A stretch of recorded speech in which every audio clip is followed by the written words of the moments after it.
Tama ba yan, ma'am? Hindi na malayo na. Ikaw, ilang taon na na? Ilang taon ka? 5. Ikaw? Ilang taon na? 4.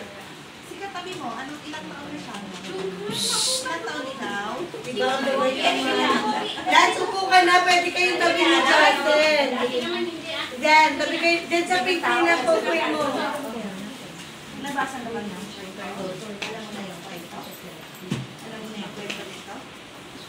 Oo. Alam mo na to? Hindi pa. Salamat po sa araw na ito.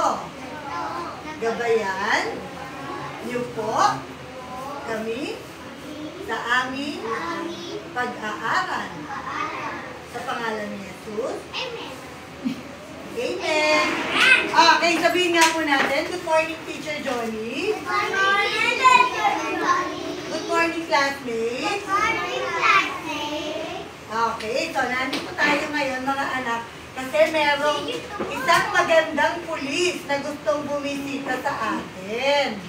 Pero syempre, yun munang nasa ating front desk ng woman's desk ang magsasalita. So, si Ate Gelay muna. Talakpakan po natin si Ate Gelay. Okay, magandang umaga po. Please muna. Opo, yung magsasalita. Una po sa lahat, maraming salamat po sa time na binigay ninyo para po maka-attend dito sa feeding program na ating gagawin para sa araw na ito, March 17, 2025. Para po sa kaalaman ng lahat, ang buwan ngayon ng Marso ay buwan ng kababaihan. So, bawat barangay po ay naghanda ng kanilang mga activities o program para meron tayong maipakita na yung girl power. Girl power sa tawagin, di ba? So, maraming salamat dahil alam namin na mahalagang inyong mga oras, pero ganun pa man, nandito po kayo para bigyan ng oras itong lead na programang ito. So, sa pagkakataong ito, syempre, nais po nating hiningan din ng mensahe, ang bawsin ng ating kapulisan. Tama naman. Bawsin ng ating kapulisan para kung may mga reklamo kayo or ano na regarding sa kababaihan at sa inyong mga anak, alam po ninyo kung saan po kayo pupunta at kung sino po inyong hahanapin. Kapag kailangan nasa na kayo, yung ipin na sitwasyon na talaga. No? So, palakpakan po natin at i-welcome po natin si Ma'am Mayos.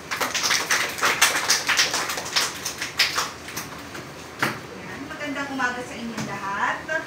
Ako po si PSSG Mayos. Ako po ang may hawak ng WCPD po ng Bukawi, yung dati kay Ma'am Doray. Kung sino man ang nakapunta po sa police station. Ngayon, dahil Women's Month, lahat po ng barangay, yun na yung sinabi ni ate na nagpapakanda po kami sa activity. Ang napili niya activities dito nga magkaroon ng feeding program. So, kukunin ko yung pagkakataon para po i-share sa inyo yung mga karapatan ninyo bilang babae. So, kamahawin po tayo ha. Ayan, i-share sa inyo yung mga karapatan ninyo bilang babae. Sa mga kuya na nandito, pasensya na po ha. Dapat pala sinabi natin, no? Mga asawa pala dapat ang nagkatid ngayon. Pero okay lang po yun kasi may mga anak naman po kayo. At saka yung mga karapatan ng mga anak din po ninyo. So yun, kanina narinig ko may pulis para matakot sila. Yun ang sinasabi nila. Pero sana po, huwag po ninyong gamitin panakot ang pulis. Kasi po, pagka may problema po yung mga anak po natin, takot po silang pumunta sa amin. Tapos pagkakausapin po namin yung mga bata na tinatakot sa pulis, hindi po nagsasalita sa amin. Talagang pipil lang po talaga sila. Yung dapat sana magsalita kung sino yung gumawa sa kung hindi maganda, dapat sasabihin nun, pero takot sila. Kaya hindi po sila nagsasalita. Paano po tayo makaka-action mabilis? Kaya dapat iniano po natin sa kanila is mabait ang pulis, tinutulungan ang mga bata, para po yun po yung maisip po nila o yung ang may tanim sa isip nila. Kasi pagka yun nga, hindi ko naman sinasabi na may mangyaring hindi maganda po ha. Pero yun nga po, in case of emergency, agad-agad po magsasalita yung bata sa amin. Kasi doon po kami nahihirapan po. Tapos yung sa karapatan ng mga bata, yung RA 7610 po natin, kapag sinaktan ng ating mga anak, pinagsalitaan ng hindi maganda, na nag-cause sa kanila ng trauma, may kaso po yun ha. At saka, yung lagi kong sinasabi, huwag po natin iiwan yung mga anak natin na kasama, hindi po natin kakilala. Lalo, babae ang anak natin, kahit pa lalaki ang mga anak natin, huwag po natin ipagkakatiwala sa ibang tao. Opo. Kasi yung mga sexually abuse po natin, pabata ng pabata po yung mga victims. Yung mga bata po na ito, hindi po nagsasalita yan. May iba po hindi marunong magsalita kasi pag tinakot mo lang, pagka sinabi mo to, baka may gawin akong hindi maganda sa'yo, papatayin kita, ganun ang sasabihin sa bata, hindi po magsasalita yan. Kaya bilang magulang, pagka hinuhugasan natin ang mga anak natin, check natin, hindi naman po masama. Kaya check natin, hindi kaya may nararamdaman yung bata, tanungin natin. At saka yung hindi natin, ikaw kasi alam ko, mahirap po talagang maging magulang, hindi natin alam, wala namang perfectong magulang po eh. Kaya nang pagka nagkamali yung isang bata, halimbawa papagalitan natin, sabihin natin sa kanila kung ano yung mali sa kanila, kaya tayo nagagalit. Kasi minsan yung isang bata nga hindi nakakapagkwento o hindi magsasabi sa atin na kung anong problema nila kasi nga alam nila magagalit tayo. So dapat ang sasabihin natin, ito yung pagkakamali nila. Galit ako sa ginawa mong pagkakamali, pero bilang ikaw na tao, hindi ako galit sa'yo. Pero yung sa pagkakamali, dun ako galit. Ganun ang sabihin ninyo, hindi yung, ikaw ano ba kasi pinagagawa mo? Bububos mo, mga ganun ba na salita na, alam naman natin nasasaktan yung mga bata na yan. Lalo, kung hindi naman nakakarinig ng mga ganun, first time nila, may ginawang biglang, ay, huwag mong sasabihin to kasi baka mamaya pagalitan ako ni nanay, ay, huwag mong sasabihin to kasi mapapano na naman ako, yung mga ganun. So, habang bata sila, i-practice po natin, nakausapin sila, kumusta yung school. Hindi kayo may ginawa, sinabi ni teacher, sinapak yung classmate, hindi maganda yun. Yung malumanay po natin sila kausapin.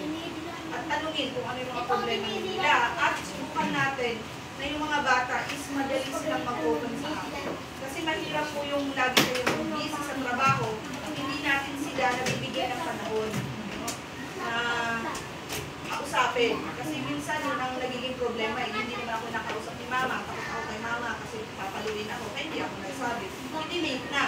Pupunta kayo sa amin. Gusto, hindi, pakulit ko yan. Baka ganito ko yung gumawa niyo sa anak ko. Kaya lang, late na kung sinabi. So, dadaan po kayo in regular process. Yun po ang pinakamahirap kasi sa isang nagsasampa ng kaso. Pag dadaan po sa proseso, talagang mahirap po yun. Sige, okay lang, kahit pakinggan nyo na lang kahit mag-ingay po sila. Yun na lang po yung i-ano natin kasi normal naman sa mga bata. Sige, mamaya, aanoin natin. So, yun po, yung sa ano natin, sa mga bata. Yun po yung concern natin kasi sa mga edad pa po nila, maano pa natin po, mamumold pa natin, matuturoan pa po natin. Pagka nag-teenagers po kasi ang mga yan, medyo mahirap na pong iayos no? Pero kung wala bata, alam nila na mag-open sa inyo, na alam nila na kayo, bilang magulang, mapagkakatiwalaan nila kayo, kahit anong problema, hindi mas maging open po sila sa inyo. Yun po yun. Tapos bilang magulang, yung RA 9262 natin, mga nanay, pag kayo lagi pong ginubugbog, sinasapak, kinukurot ng mga asawa ninyo, ang mahal na mahal pa ninyo, kahit ganun pa man, pa-medical po kayo ha. Para kung talagang nawala na yung pagmamahal, isumbong na ninyo, may magagamit kayong ebidensya. Ayun mga kuya ha. So, yun po yung ano ninyo ha. Kasi may iba po, na lagi-lagi binubugbog, pero wala akong may pakita ebidensya sa akin. Sa Pilipino kasi napakahalaga ang pamilya, diba? As much as possible, ayaw natin may broken family. Kaya lang paano naman kung talagang papatayin na kayo? Kawawa naman yung mga anak ninyo may iwan, diba? So, pagka ganun po, ang kailangan po natin, pa-medical po tayo lagi. Psychological, laging sinasabihan ng mga masasakit na salita. So, mga kuya, huwag kayong magmura, huwag kayong gagawin yung mga asawa ninyo, ha? Kasi baka akala nyo, ganun-ganun lang yun. Nakaka-apekto po sa pag-iisip ng isang asawa yun. Isang example na lang, beauty queen, yung napangasawa nyo, pero yung napangasawa ninyo, naging eng-eng na. Dahil lagi yung binubugbog, lagi pinagsasalitaan, ang pangit, mabaho, o kung ano-ano pa. Huwag naman gano'n, no? Kasi naging asawa ninyo naman yan, mas maayos yan. Pero nung mapunta sa'yo, naging urang na, naging pangit na. Kung sino bang nagpapangit, diba? Si asawa. Tama po ba, mga kuya? Kasi kung tutuusin lang, yung asawa ninyo naman, maganda naman nyo. Tama po ba? Hindi naman pangit na pinaliguan nyo lang yan para gawin asawa. Maganda siya, kaya naakit kayo, kaya nagustuhan ninyo. O naging masama ang ugali dahil sa inyo din. Hindi marunong magbura yan dati, pero nakakapagbura na dahil naman sa inyo. So yun po ha, sa isa sa buhay ng mag-asawa, normal na magkaroon ng pag-aaway, pero sabi nila, bawal na bawal yung utusan ng asawa ng babae. Bawal pagsalitaan ng hindi maganda. No, yung murahin. Pag kayo naman mga kuya, huwag kayo mag-alala. Kasi hindi pagka kayo ay sinaktan naman po, meron naman kayo, pwede naman kayo masalahin kung sinaktan kayo.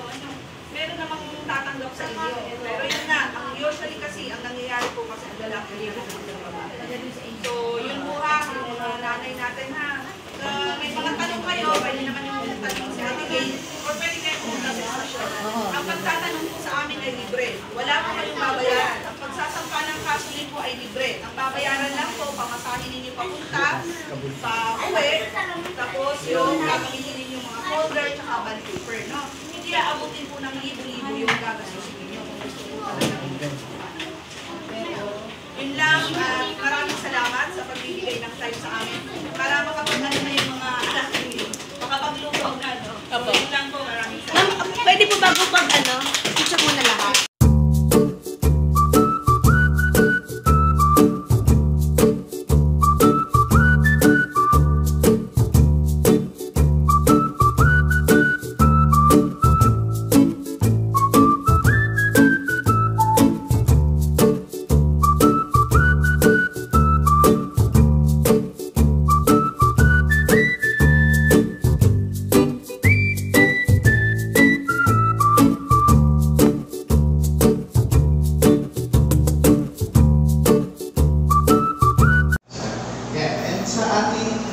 Bausi po.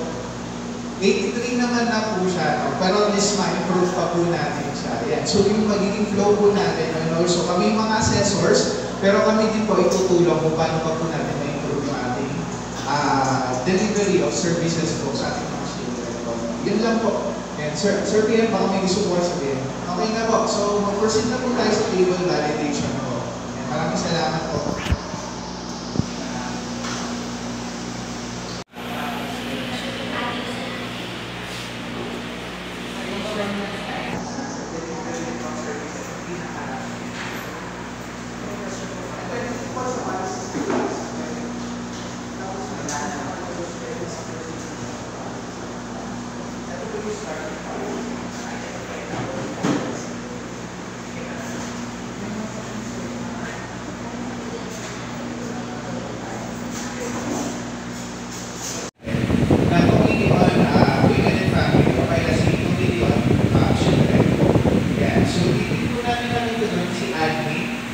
Peso at saka si ating culture office. Yeah. So, dahil ito po yung kailangan natin makita.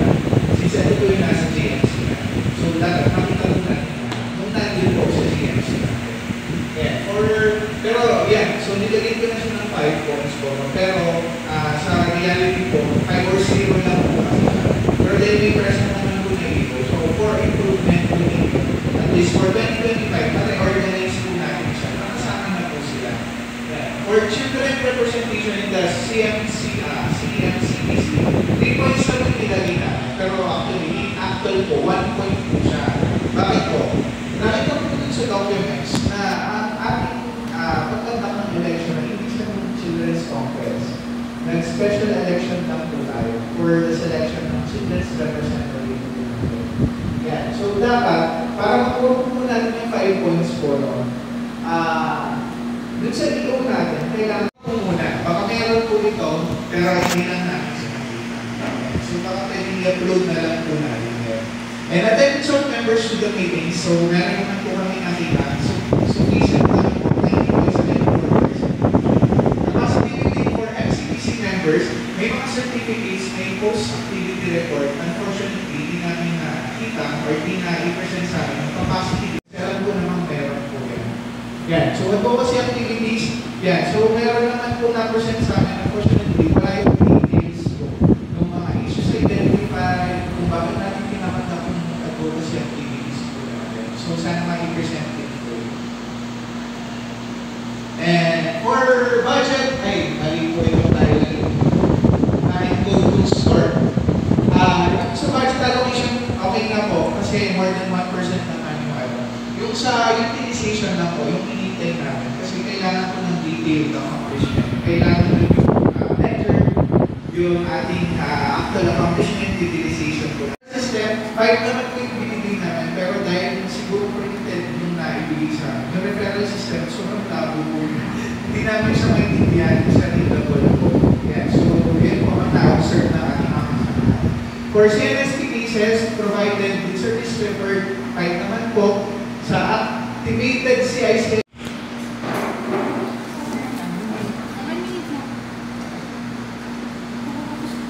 Good morning po sa lahat. I-acknowledge ko lang po ang presence po ng aming municipal administrator, Sir Alexander.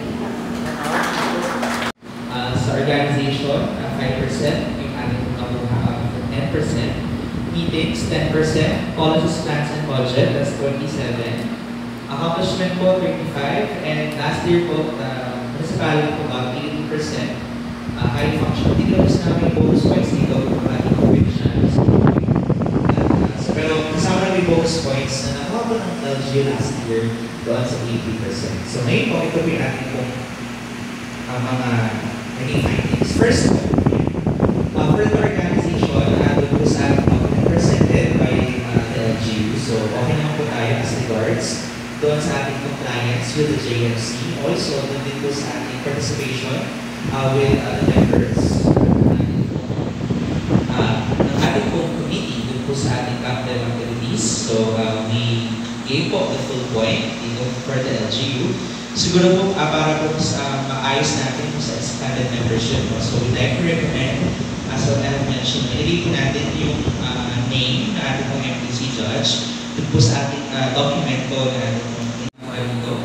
So, repeat po ang LGU. I understand it's a joint meeting ng LCAT and LCPC. So, March 11, K27, September 27. So, yung LGU po natin, so, hindi ko correct nagagamit yung template na nandun po sa ating mga access sa items. Pero, for this, update natin ang database. Ayos natin. Tapos, yun nga po, magiging ano ba yan? Kaya ba yung bubble na hanggang 89? So, sa ngayon po, 77% ang raw score po ng LGU po sa ating possibility. So, 81% above, that's high functional. From 51 to 80%, yes, moderately, 21 low, then 20% below, non-functional. So, hindi naman po tayo abot dito, kaya po natin maging high functional. So, hindi nga po sa aking computation, ayaw po na po ng 89. Isa po mga abot po natin. Kayo silang kayo, pero hindi naman pala kayo. Kaya ayaw pinila sa private. So, pangalawa po doon, yung psychological, yung sinasabi ni nanay kanina, yung minumura kayo. Nakala sabihin, mabaho kayo, gano'n.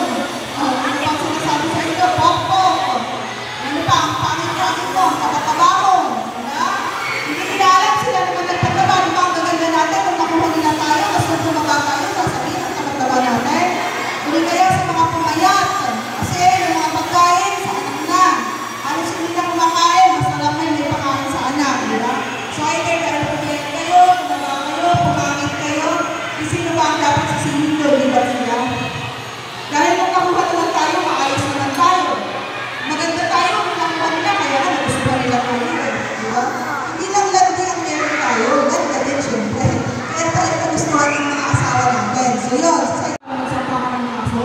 May pera ka ba para makapagsampahan ng kaso? Mali po yun. Ang pagsasampahan ng kaso, hindi naman kailangan ng libo-libo pera. Ano po? Basta meron kang medical, meron ka ng psychological result or evaluation na yun lang, may trauma ka, pwede mo na pong isampa yun. Kailangan lang po talaga ninyo yung pangkasahe, punta ang nalolos, parang ano pa. Tapos, pangkaseros kung sa gagawin natin sa website. Wala po kayong babayaran sa police, walang babayaran sa barangay. Hindi pinabayaran mo? Wala ano? Hindi lang barangay, hindi pinabayaran po yung dati. Binabayaran po nila natin kung 20 pesos na. So, natin talaga, pwede kayo ng bayad ng blatter ngayon. Pero, ang barangay na siya yata, hindi sila nagpapabayad sa blatter. So, swerte po ninyo. Kasi sa ibang barangay, yun. Pero, hindi naman natin sa isang daan yun. So, yun lang. Hindi naman nakabot ang libo yung babayaran ninyo. Unless, kayo nakapalungain. Peace holder,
po yun. Pagka po napagkasunduan, Sandali lang. Sandali ko sa anak ko.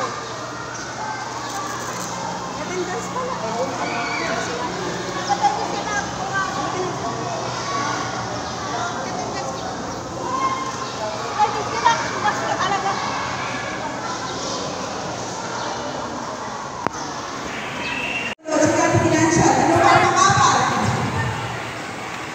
Sino ba ang pinipilit dito? Pagkaroon, gabi-gabi. Laging ginaganon. Ano nga po? Pero kahit naman nakasawa, kahit naman yan. Pinasapulutan, bumayaw. Pinapasubuan, nakikita ng suko. Ako po rin to? Dahil yung sinasabi sa mga kuya natin, bawal pilitin ang asawang ayaw. Kaya lang pag tayo nagilit, kailangan tayo pagbigyan, di ba? Saan mapasok yan, pag tayo pagbigyan? Sa psychological. Kasi iniisip natin, may iba, babae, kasi bakit ayaw-ayaw? Pagbigyan, di ba? Totoo ba yun? Kasi tinatawa tayo, pero ay nakapos ka sa amin natin ng problema. Hindi natin iniisip kaya minutog.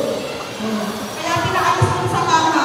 Kaya lang sabi ko sa mga kuya, dapat kasi naligo kayo, baka naman hindi kayo, away kayo something, di ba?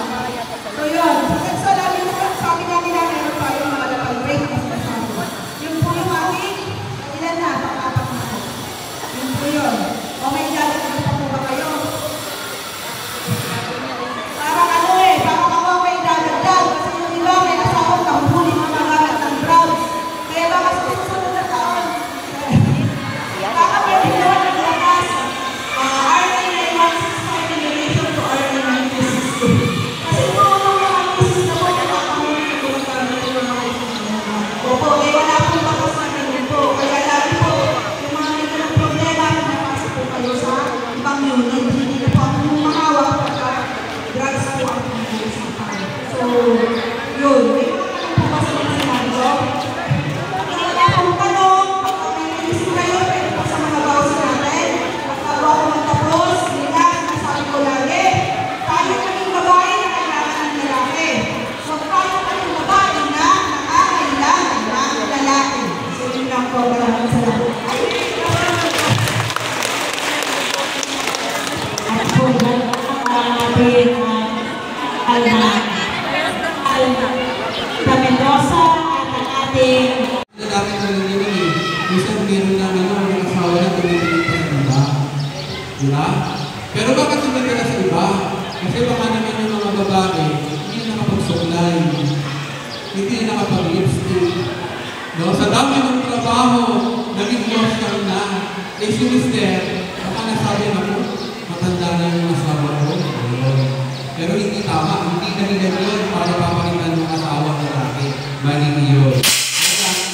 Sige po, hindi naman sinabi, naman tayo naman pa rin pagkasalita ko. Okay na po, hindi na ako magsalita. Ha? Nag-grow ako eh. Babae kayo nag-grow? Hindi. Mahaba lang talaga ng salita sa buwan nila. Kasi natutuwa po ako dahil kami ni Pukariki, nagkaroon ng pagkakataon para kayo ay patigin at iparamdam namin sa mga kababaihan na special kayo. So dahil special kayo, sana pumasok yung dala namin, may dala po kami para sa inyo na konting regalo para mapatunayan namin na talaga po mahalaga ang mga babae. At kung mapanalunan namin ni Pukariki ay nagsalanay sa inyong mga babae. Pero hindi kami pababayaan kasi hindi namin kayo pababayaan. Alam naman namin ito. Hindi nyo naman kami pabibigay dito ng ayaw nyo sa amin. Ano po? Kaya lagi, mutual admiration tayo, gusto nyo kami, mahal nyo kami, susundan namin yung Pukariki ng pagmamahal at pagmamahalaga sa inyo. Kahit ano kami sa kanyang pagkakawigan, sinasabi nga ni Pukariki, hindi na tayo magkita-kita araw-araw, pero yung tandaan at yung trabaho namin nakatuon para sa mga kababaihan. No? Kaya kung ano man yung pagkakawi, yung Pukariki, proteksyon sa mga babae, nakasuporta si Pukariki sa inyo lahat. So, mabuhay po ang lahat ng mga kababaihan, no? Mabuhay po kayo sa ngalan po ng ating muling gobernador, Daniel Fernando, Vice Governor Alex Castro, si Bukalini po at si Bukalita, nagmamahal sa mga kapatid. Maraming salamat po.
Lalo na po sa ating mga magiging anak.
sa pila, sagutin.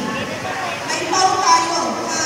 Na pwede ninyong ingat ang ilong. Libre po yun. Para lang po makasagot na yun. Ilagay po nila. Ang sa pila kasi is kailangan po po makasalaysay po yun. Naiintindihan po. Yun po yung nangyayari sa kasong sinasampan ninyo. Sabi ninyo, ba't ang tagal-tagal? Bakit ganito? Ganito ang proseso ng kaso. Binugbog ka ng asawa mo, may medical ka, sinampan natin yung kaso, ginawa natin, nanumpa ka na sa court. Ito ay regular filing ha, pakinggan ninyo ha, regular filing to. Pag regular filing, dadaan sa process. So, ibig sabihin doon, may medical ka, ginawa natin ang binanda, dinala mo ng malulos, nanumpa ka doon. Ngayon, may dumating na sa pina dun sa asawa mo. Huwag kang pumunta sa akin, magreklamo ka, bakit pinapaalam? Ganun mo talaga yun. Hinihingan mo na side yung lalaki. Kasi sa akin, wala akong pakialam sa kinasuhan ninyo. Kayo ang priority ko. Diba?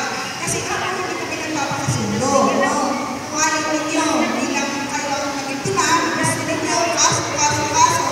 Pero kung sasabihin mo sa akin na may ipagkasundo ako, wala na po akong magagawa. Hindi ako namimilit, kaya may iba ba kung siguro pinatawad? Hindi ako nagpatawad mo. Asawa ha? Kasi may iba sinasabi, ako pinatawad daw ng polis. Hindi po yung asawa ko ang nagpatawad doon. So yun, balik tayo, may binabasa sa spina, sa pina. Ang sa pina, hindi lang po isang beses binabayan. 3 beses po yan. Kung mga regular cases lang, malagay po 6 to 610. Kaya lang, usually, pag-rape ang kaso mo, na walang name, isang beses lang minsan nagbababa sa court ng sabina. Pag di mo sinagot yun, alistado ka na. Minsan, hindi rin nagbababa ng sabina si court. Pag-rape ang kaso mo, lalo kung yung inaamastan mo ay may kaso, may 165, may mga kaso na siya dati. Hindi na po siya binibigyan ng sabina. Diretso ba? Alas na ang bababa sa kanila. Yun po yun, kaya hindi po basta-basta. Iba-iba po yung process at hindi po sa amin bumababa yun. Please ma'am, hindi po sa amin. Ang bumababa lang sa amin, wala pong pares. Minsan pa nga, mas makakamuna pa ang pamilya na lalo nag-pwede dun sa court na mabigyan ng or masabihan na ako yung parang na yung pinakasuhan mo. Kaya pwede po hindi yung sabihin sa amin na yung pinakasuhan mo ay walang na parang makuha namin yung mga nila. Kasi po, usually ang binibigyan sa suspect ko ay yung mga victim. Kaya kayo po ang mag-fit sa amin. Kaya naman sa istasyon, lagi na sinasabi, punta po kayo ng court o po ang pag-follow up. Kasi once na i-find na natin yung kaso na hawak ko, wala na po akong holdings doon. Malalaman ko lang na papapos na yung kaso kapag pinatawag ako ng court para mag-testify. Yun po yun. So, ang trabaho, pero kung gusto nyo talaga naman mag-tuloy, talaga gusto ng tao, gusto mo kasuhan, tuloy na lang po nyo yan. Ang hearing naman po na naman every month yan. May laktaw-laktaw. Halimbawa, January. Next hearing din yun, May. Diba? Kaya nakatagal po talaga. So, yun po, may iba pa tanong. Sa mga nasangkot na anak nito yung minor, gusto nang idiretso. Hindi na po pwede ngayon yun ha. Pag ang kapitbahay mo, sinampan yung anak mo, pag lumabas sa medical years, ay physical injuries, mag-hearing pa po kayo sa barangay. 3 pagkaharap, CFA ang bibigay sa inyo bago natin mag-file. Dapat within 45 days matapos na ng barangay ang pagbibigay sa inyo ng CFA o yung pag-hearing po sa inyo. Hindi po siya pwede idiretso. Pero kapag ang sinaktan, ang nanakit, tatay, o sinaktan ng anak, cover po siya ng 9262 which is diretso na sa amin. Naintindihan po yun? Yung mga pagkakaiba, nalilito po ang iba. Bakit hindi ito diretso minor? Eh, still physical injuries. Pero Sa isang araw natin, ilang activities? 3 activities? 2 activities. So, yan yung sa pangalawa to. Yung nakalagay dyan. So, ito ang laman. Inuna ko talaga kasi excited ako. Excited. Para siyang Christmas. gift. Wow! OMG, talaga naman. Cortina, guys. Oh. Cortina ang regalo sa atin. That's it. It's a curtain. It's a curtain. Okay. Mayroon ka ng cortina. So, yan. Yan muna siya. Yung basura, tanggalin. Sa kanila, kasi sa munisipyo tayo. Ano ng DILG kasi. Ay, hindi. Binili ko pala to. Akin to, ha. Hindi kasama to. Hindi kasama to sa ayuda. So, yan. Kamatis. Meron tayong kamote. Meron tayong sibuyas. Yan pala yung sibuyas niya. And then, meron tayong bawang. So, lagay ko muna dito. Baka kung saan pa mapunta. Ako, mabaho yung sibuyas, ah. Okay, and then kamatis. Lagay na natin sa ref.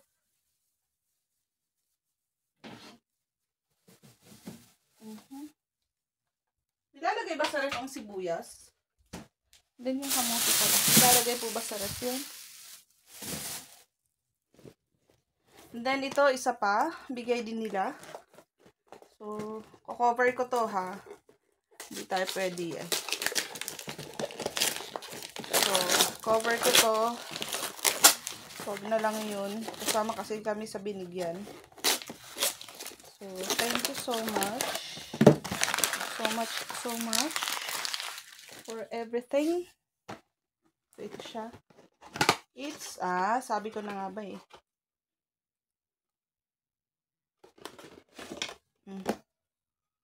Alam na ninyo mug. So, basta mug yan. So, hindi ko napapakita kung ano. Basta kulay green na mug. Yan, kulay green siya na mug. It's a mug. Mug talaga. So, yan. Mug. And then, syempre, may pa-t-shirt. Alam nyo na. And then, ito, ang laman niya ay dito na, para makita nyo yung laman. Ayan, ulit. Meron tayo, ayan. Para hindi ka tumaba, ito ang maging kape mo. And then, meron na naman tayo stevia. Same as yung bigay ng Barangay Taal. Nung last natin na pinakita ko sa inyo. So, ito lahat yan. So, may coffee ulit tayo. May stock tayo ng coffee. Thank you, Lord. Di ko na kailangan mamili ng coffee. So, yan lahat yan. Yan yung mga nakuha natin lahat para makita nyo. Kita ba? Yan. Wag na yung t-shirt kasi alam nyo na kung saan galing yan. And then yan. So, yan lahat. Thank you so much for this day. Yan yung mga pa-extra-extra lang natin na nakukuha natin. Or binibigay nila as a token. As a thank you token for us. So, yun lang. Thank you so much. Salamat po.